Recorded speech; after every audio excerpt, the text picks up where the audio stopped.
आशा करता हूं आप सब बहुत अच्छे होंगे। मेरा नाम है सिद्धांत अग्निहोत्री। स्टडी ग्लोस पे आपका बहुत बहुत स्वागत है।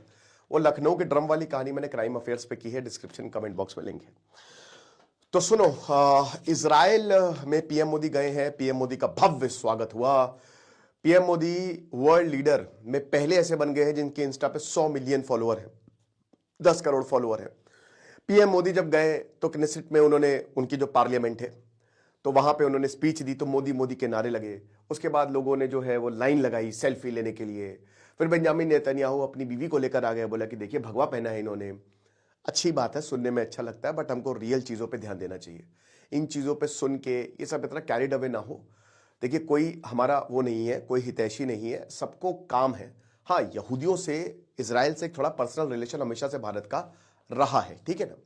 देखिए यहूदी, मैंने जुडाइज्म पे मतलब वैसे तो पूरी रिलीजन पे ही इतिहास कवर किया था। अभी मैंने पूरी किताब का रिव्यू किया, हिस्ट्री ऑफ ऑल रिलीजन।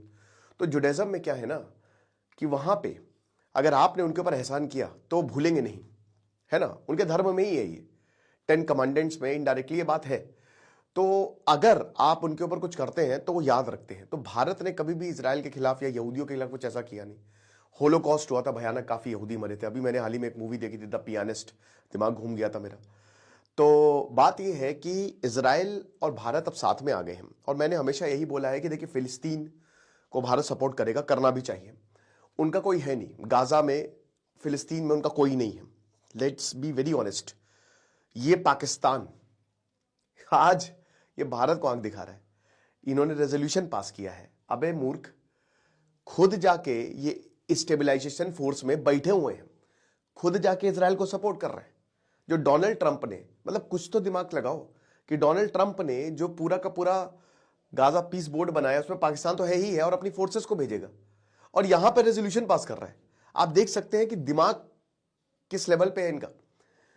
तो यही है, बात करेंगे इस लेक्चर में। सबसे पहले तो हम इशू को देखेंगे, फिर देखेंगे कि आखिरकार इजराइल और भारत को क्या फायदा होगा और इस अलायंस का असली मतलब क्या, और मुस्लिम उम्मा इतना नाराज क्यों है, पाकिस्तान इतना नाराज क्यों है। चैट जीपीटी की क्लास जो है वो 1 मार्च से दोस्तों शुरू होगी। थोड़ा सा डिले हो गया, ये आज कल में नहीं, कल होनी थी वैसे, ये तो कुछ इमरजेंसी आ गई है। तो अभी भी आपके पास वक्त है, आखिरी के 3 दिन बचे हैं। मात्र 200 रुपए का कोर्स है, डिस्क्रिप्शन कमेंट बॉक्स में लिंक है। तो देखिए ये बात सच है। तो अब भारत की, वैसे तो इसको बोला जाना चाहिए था मेडिटेरेनियन अलायंस। हम एक एक पॉइंट वाइज इसका करते हैं। इसको मेडिटेरेनियन अलायंस बोला चाहिए था, बस इसको हेक्सागोनल अलायंस बोला जा रहा है। अब आपको पता है कि हेक्सागन, ठीक है, 6 साइड होते हैं, तो मैंने बेंजीन बना दिया है ना, बेंजीन, फिनॉल, वैसे C6H6 छोड़ो यार। ये कभी कभी अंदर का केमिस्ट्री या साइंस निकल जाता है थोड़ा, फिजिसिस्ट। तो यहां पे ये जो हेक्सागोनल अलायंस है, इसमें जाहिर सी बात है 6 देश रहेंगे, है ना। तो अब इसमें आर्मीनिया होना चाहिए मेरे हिसाब से, नहीं है कोई बात नहीं, अब देखेंगे कौन होगा। अभी ये अलायंस बताई गई है, अभी भारत ने इसमें साइन नहीं किया, भारत आया नहीं है। तो इसमें एक वही अफ्रीकन देश रहेगा, ठीक है। अब देखिए किसको लेके आते हैं ये। एक अरब देश रहेगा। कौन देश आएगा भैया, अरब देश से कौन आएगा। आपको लगता है कि अरब देश इजराइल को, ये तो ऐतिहासिक हो जाएगा, बट देखेंगे, हम देखेंगे। बाकी इंडिया है, इजराइल है, ग्रीस है और साइप्रस है, ये सब कंफर्म्ड है। अब ग्रीस और साइप्रस तो टर्की को काउंटर करने के लिए है। इजराइल टर्की की ऑलरेडी दुश्मनी शुरू हो चुकी है। तो अब ये मान के चलिए आज नहीं तो कल में इजराइल बहुत जल्दी जो है वो स्ट्राइक करेगा। तो इसी के लिए इसको हेक्सागोनल अलायंस बोला जा रहा है कि भाई इसमें एक अरब, अफ्रीकन और एशियन कंट्रीज पोटेंशियल मेंबर्स हैं। अभी ये खाली एक आइडिया पिच किया गया है, अभी ऐसा नहीं है कि ये सारा काम हो गया है, अभी इसमें वक्त लगेगा, ठीक है। पर्पस क्या है भाई, जाहिर सी बात है पर्पस नेतन्याहू के हिसाब से कि भाई देखो रेडिकल एक्सेस। अब ये रेडिकल एक्सेस कौन है, कौन रेडिकल एक्सेस है, ये जो शिया के रेडिकल एक्सेस है एंड जो सुन्नी के रेडिकल एक्सेस है, ठीक है। मुस्लिम्स 2 में डिवाइडेड है, कास्ट होती है मुस्लिम्स में, ये भी मैं आपको बता दूं। तो शिया और सुन्नी में मोटा मोटा डिवाइडेड है। तो उसमें जो शिया के रेडिकल एक्सेस है, जो ईरान, भाई देखो परेशान है इजराइल ईरान को लेकर, है ना। अब भाई इजराइल ने तगड़ी लॉबिंग की है, तभी डोनाल्ड ट्रंप बोल रहा है कि हाँ हाँ मार दो इजराइल को, ईरान को। और अब देखिए हो सकता है इस हफ्ते हमला भी हो जाए, डेंजरस हो जाएगा अगर हमला होगा, हमला होना नहीं चाहिए। तो यहां पे नेतन्याहू का यही कहना है कि मार दे गोली, केहू ना बोली, खत्म करो यार, है ना। ये इनको मारो, ये है कौन, ये हिजबुल्ला बैठा के रखे हुए हैं, है ना। ये लेबनान में इधर हिजबुल्ला हो गया, उधर इराक में इन्होंने पता किताबें हिजबुल्ला हो गया, बद्र हो गया, इतनी सारी इन्होंने प्रॉक्सीज क्रिएट कर दिए हैं। तो क्या है भाई, है ना, हूतीज यहां पे स्ट्रेट ऑफ हॉर्मोज पे ये बार बार थ्रेटन कर रहे हैं, इस सब से काम नहीं चलेगा। गाजा में हमास बैठा हुआ है, तो मारो इन सबको, खत्म करो, ये सब रेडिकल है। लेकिन दोस्तों इसराइल का देखिए ये जो एम है ना, ये यहां रुकेगा नहीं। आपको लगता है इसराइल यहां रुक जाएगा? नहीं, वो फैलता रहेगा जब तक उसको प्रोमिस्ड लैंड नहीं मिल जाता। क्योंकि प्रोमिस्ड लैंड जो है वो इनके धर्म ग्रंथों में है, तोरा में है कि हाँ ठीक है, हमको एक ना एक दिन ये प्रोमिस्ड लैंड मिलेगा ही मिलेगा। और इस समय इसराइल अपने गोल्डन पीरियड में है। इस समय यहूदी सबसे ताकतवर है दुनिया में, हर जगह उनके पास पैसा है, हर जगह उनके पास ताकत है, वो कुछ भी कर सकते हैं। इसी ताकत की, इसी पैसे के चक्कर में ना फिलिस्तीनियों ने अपनी जमीन बेच डाली थी और वहां से नींव पड़ी थी आज के इजराइल की। ओके, तो ये चीज है। तो नेतन्याहू यही बोल रहे हैं। अब देखिए पीएम मोदी गए हैं, ये पहले से ही था, ये पहले से ही था। इट वॉज प्री प्लान्ड कि पीएम मोदी जैसे ही आएंगे ये आइडिया पिच कर दो। लेकिन दोस्तों यहां पे दो तीन चीजें हैं। पहली बात, भारत के साथ कोई खड़ा नहीं होगा। हमारी इंटरनेशनल पॉलिटिक्स सिर्फ पैसे पे है। भारत को पूरी दुनिया से प्यार मिलता है, पूरी दुनिया से प्यार मिलता है। भारतीय कहीं पे भी चले जाए उनको प्यार मिलेगा। अगर उनका नाम इंडिया से हो इंडिया में लोग आना चाहते हैं, वो आप भूल जाइए कि ब्लॉगिंग है और ये इधर साइड दिखा रहे हैं। बट जो एक्टिविटीज आप यूरोप में कितने डॉलर्स लेके करोगे वही आप इंडिया में बहुत सस्ते में कर दोगे। यही ट्रेन की, ये जो ट्रेन चलती है ना, ये यूरोप में, मतलब आप समझिए कि वो एक उनके लिए टूरिस्ट अट्रैक्शन है। और भारत में इतनी खूबसूरत है कोंकण रेलवे, ये सब। तो बात ये है ना दोस्तों कि ठीक है इंडिया के बिजनेस है सब, बट इंडिया के साथ कोई खड़ा नहीं हुआ क्योंकि इंडिया एक ताकतवर देश रहा है। इंडिया दुनिया का बाप रहा है, ठीक है ना, और वो पूरी दुनिया को भी पता है।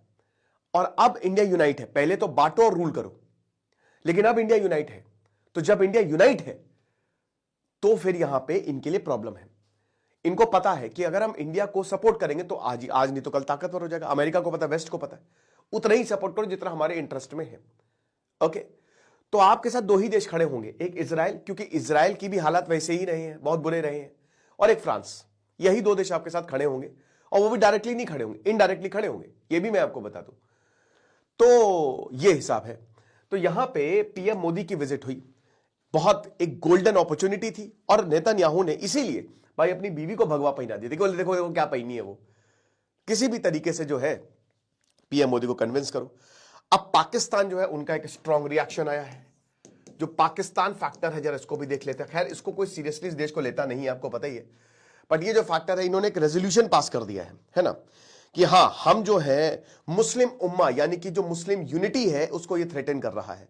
खुद जाके मैं बता तो रहा हूं कि ये डोनाल्ड ट्रंप का साथ दे रहे हैं कि मार दो गाजा को, कोई बात नहीं, यहीं से कॉरिडोर निकालेंगे। तब जब इनका बवाल हुआ है ये नहीं देख रहे। और भारत खाली गया है, जो कि जाना है क्योंकि तुम्ही से बचने के लिए हम जा रहे हैं, तुम जो आतंकी हमला करोगे इसीलिए हम जा रहे हैं। तो तब इनको बड़ी मिर्ची लग गई, ये चीज है। फिर देखिए भारत वहां के एयर डिफेंस सिस्टम भी लेगा। अच्छा, यहां मेन जो प्रॉब्लम है ना वो पाकिस्तान का है, सिक्योरिटी कंसर्न, ठीक है। ये जो सिक्योरिटी है ना, ये पाकिस्तान डरा हुआ है इसको लेकर भाई, कि हां अगर इजराइल और भारत साथ आ गए। इजराइल ने कई बार बोला है भारत को कि चलो मार देते हैं, न्यूक्लियर प्रोग्राम में खत्म कर देंगे 1980s में, कुछ नहीं हुआ, नहीं माना। उस समय भारत मान जाता तो औकात थी पाकिस्तान की कुछ करने की, नहीं थी। लेकिन अब जो है भाई इजराइल ओपनली बोल रहा है कि आप लो हमारा डिफेंस सिस्टम, कोई बात नहीं, गलती हो गई, हो जाती है ना। तो वही बात है कि किडिस का गाना सुनेगा तो ले लो, ये चीज है। उसके बाद जो इजराइल ने सोमालीलैंड को भी रिकॉग्नाइज किया है। सोमालीलैंड सोमालिया से अभी अलग हुआ है। यहां पे सोमालीलैंड में एक्चुअली ये जितनी भी एक्टिविटीज है ना, जो जितना भी ब्लैक का पैसा या जो भी ईरान को जो पैसा जाता वो यहीं से जाता था, ठीक है। सोमालीलैंड इजराइल के साथ है। यहां जितने भी एंटी इजरायली फोर्सेज हैं, सोमालीलैंड उससे लड़ा है। तो इसलिए सोमालीलैंड को रिकॉग्नाइज करना इजराइल के लिए बढ़िया, और इजराइल ने और अमेरिका ने मदद भी की है, ठीक है। तो ये हिसाब किताब है। और देखिए फिलिस्तीनियन टेरिटरी को लेकर बड़ा टेंशन है कि अरे इससे तो फिलिस्तीन की टेरिटरी जो है वो टेंशन में आ जाएगी। भाई बात बताओ, भारत की जो ऑफिशियल पॉलिसी है वो 2 स्टेट सोल्यूशन की ही है। भारत हमेशा से 2 स्टेट की ही बात करता है कि हाँ एक फिलिस्तीन होना चाहिए, एक इजराइल होना चाहिए। भारत ने अपनी ऑफिशियल, ये तो अपने मन से ही बातें बनाई जा रही हैं। अब भाई डिफेंस पैक्ट यहां पाकिस्तान ने सऊदी से साइन किया, तो हम किसी से भी साइन करें, औकात होनी ही नहीं चाहिए किसी की, वो कुछ भी रेजोल्यूशन पास करें, कुछ भी पास करें। बट अब दोस्तों दूसरा फैक्टर इंपॉर्टेंट है। देखिए सबसे बड़ी बात, इजराइल क्यों, वाई इजराइल वांट्स इंडिया, ठीक है। तो सबसे पहली बात, फर्स्ट ग्लोबल पावर। देखिए भारत एक बहुत तगड़ी पावर है, एक बहुत भयानक ताकत है। इस समय भारत की आर्मी दुनिया की नंबर 1 है, अमेरिका के साथ कंपीट करती है, ये बात सच है। आप क्या कहते हैं, नंबर 1 अमेरिका? आपकी जगह कैमरा से थोड़ा कैमरा ऑफ हो गया था। तो इंडिया जो है वो बहुत बड़ी ताकत है, क्योंकि भारत ने इतने सारे वॉर्स लड़े हैं, चाइना वाइना ने वॉर्स लड़े नहीं है कुछ भी। तो इंडिया एक बहुत बड़ी पावर है, और इसीलिए चाहे मिलिट्री हो चाहे इकॉनमी हो, भाई ऑन पेपर तो हम अभी 4th largest 5th largest economy बनी जाएंगे। फिर उसके बाद देखिए हमारे और इजराइल के ऑलरेडी एक स्ट्रॉन्ग डिफेंस टाइज है ना। इजराइल जो है हमको इंटेलिजेंस देता है, हम इस समय बिगेस्ट आर्म बायर्स है, सबसे ज़्यादा हथियार हम इजराइल के साथ खरीदते हैं, साइबर सिक्योरिटी इंटेलिजेंस शेयरिंग होती है, मोसाद एक्टिवली इन्वॉल्व रहता है। तो इसीलिए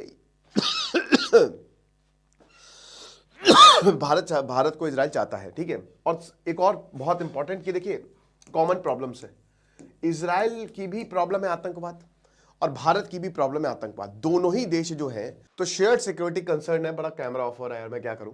तो ये भी प्रॉब्लम है। फिर ईरान के इन्फ्लुएंस को खत्म करना है। देखिए ईरान का जो इन्फ्लुएंस है वो भारत को नहीं खत्म करना है, क्योंकि भारत और ईरान के रिश्ते बहुत अच्छे हैं, ये एक बड़ी दिक्कत होगी। इसीलिए भारत शायद इसको रिकॉग्नाइज ना करे, भारत हेक्सागोनल अलायंस में ज्वाइन ना हो, क्योंकि भारत खुद ही सक्षम है। बट हाँ, ईरान के इन्फ्लुएंस को इजराइल को खत्म करना है, क्योंकि इजराइल के लिए ईरान सबसे बड़ा थ्रेट है, बट भारत के लिए बहुत अच्छा दोस्त है। ईरान और भारत के रिश्ते बहुत ही अच्छे हैं, वहां के लोग बहुत अच्छे हैं, वेस्ट एशिया के लोग बहुत अच्छे हैं, ये भारतीयों को ना सर पे बैठा के रखते हैं वो। तो इसीलिए भारत भाई सोच समझ के चाबहार हमने बनाया है भाई। उसके बाद दोस्तों जो इंडो पैसिफिक और मेडिटेरेनियन लिंक है ना, इजराइल कहां बैठा हुआ है, ये यूरोप, एशिया और अफ्रीका के एकदम चौराहे पे बैठा हुआ है। तो भारत जो है, देखिए हमको भी अपने जो कॉरिडोर्स है, आईएमईसी जैसे बंद हुआ है जब से इजराइल ने हमला किया हुआ है, तो कहीं ना कहीं उसको भी हमको अपने इंटरेस्ट तो देखने पड़ेंगे। अब सबसे बड़ी बात, पाकिस्तान और बाकी देश इतने डरे हुए क्यों हैं भाई? जाहिर सी बात है, कि एंटी मुस्लिम ब्लॉग बता रहे हैं कि फिलिस्तीन को देखो इसने मार दिया है, अभी वेस्ट बैंक को ऑक्यूपाई करेगा गाजा, अब इजराइल और भारत भी अब इसके साथ ज्वाइन किया है। तो पाकिस्तान क्या करेगा, वो अपने इंफॉर्मेशन वॉरफेयर चाइना और टर्की के साथ मिलकर ये गलत कैंपेन चलाएगा, बट उससे कुछ नहीं होने वाला, क्योंकि कथनी करनी में फर्क है। खुद तो देख ले पाकिस्तान क्या कर रहा है, ठीक है। उसके बाद रीजनल पावर पॉलिटिक्स, देखिए पाकिस्तान और ईरान अपने आप को उनको लगता है कि भाई हमसे बड़ा जो, मतलब I'm sorry, हम बहुत बड़े हैं, है ना, हमारी जो साख है वो बहुत बड़ी है, ईरान की है, पाकिस्तान की उतनी नहीं है। जिस तरीके से पाकिस्तान को खुद ख्वाजा आसिफ ने बोला कि हमको as a toilet paper use किया जाता है, तो वही है। अब सबसे बड़ी बात, क्या ये पॉलिटिकल है या वाकई में इसका इफेक्ट होगा? तो दोस्तों पेपर में ये बहुत प्रैक्टिकल है, पेपर में आपको लगेगा वाह मजा आ गया। इजराइल को चाहिए कि ब्रॉडर लेजिटिमेसी, कि भाई वेस्ट कंट्रीज इसको जो है रिकॉग्नाइज करें, भारत इसको ज्वाइन कर ले और हम दुनिया के खिलाफ जो है वो युद्ध छेड़ दें। एक स्ट्रक्चर्ड, एक प्रॉपर तरीका आ जाएगा ताकि ईरान को और बाकी वेस्ट एशिया को हम काउंटर कर सकें, ठीक है। मेडिटेरेनियन और इंडो पैसिफिक के लिए ब्रिज बनेगा। बट क्या भारत को ये सारी चीजें चाहिए? बिल्कुल भी नहीं भाई। देखिए इंटरेस्ट फुली अलाइन नहीं होंगे, क्योंकि भारत का इंटरेस्ट है गल्फ में, कनेक्टिविटी इंटरेस्ट है ईरान में, जैसा कि मैंने बताया, और बैलेंसिंग गोल्स है भाई। हम किसी के साथ नहीं रहते, ना किसी के खिलाफ रहते, हम धर्म के साथ रहते हैं। तो रीजनल पॉलिटिक्स इसको बहुत ज्यादा कॉम्प्लिकेट करेगी, ठीक है भाई। अब देखिए इसमें होगा क्या, अगर मान लीजिए हेक्सागोनल अलायंस बन जाता है, कोई डिफेंस पैक्ट तो है नहीं, तो आपको रेगुलर समिट करने पड़ेंगे, आपको मिलिट्री एक्सरसाइजेस करनी पड़ेंगे, डिफेंस एग्रीमेंट होंगे, इकोनॉमिक प्रोजेक्ट्स बनाए जाएंगे। अच्छी बात है, बनना चाहिए, मेरे हिसाब से तो बनना चाहिए। बट भारत ना इसको बहुत ही कॉशियसली देखेगा। कोई NATO alliance, NATO type alliance नहीं है, ये भी मैं बता दूं कि हमला होगा तो सबके सब हमला कर देंगे। भाई इजराइल आज नहीं तो कल, वो हमेशा से कॉन्फ्लिक्ट में रहेगा जब तक उसको पूरा एरिया नहीं मिल जाता। भारत थोड़ी ना चाहेगा कि उस कॉन्फ्लिक्ट में हम भी चले जाएं। तो ये पूरा का पूरा माजरा है। आई होप आपको समझ में आया होगा, कोई प्रॉब्लम नहीं है। बाकी आपको जो भी लगता है आप बताएं। और मास्टर चैट जीपीटी की 200 रुपए का कोर्स है, दुनिया का सबसे सस्ता एआई कोर्स, इसकी क्लासेस परसों से शुरू है। खुश रहिए, पढ़ते रहिए। दिस इज सिद्धांत अग्निहोत्री साइनिंग ऑफ।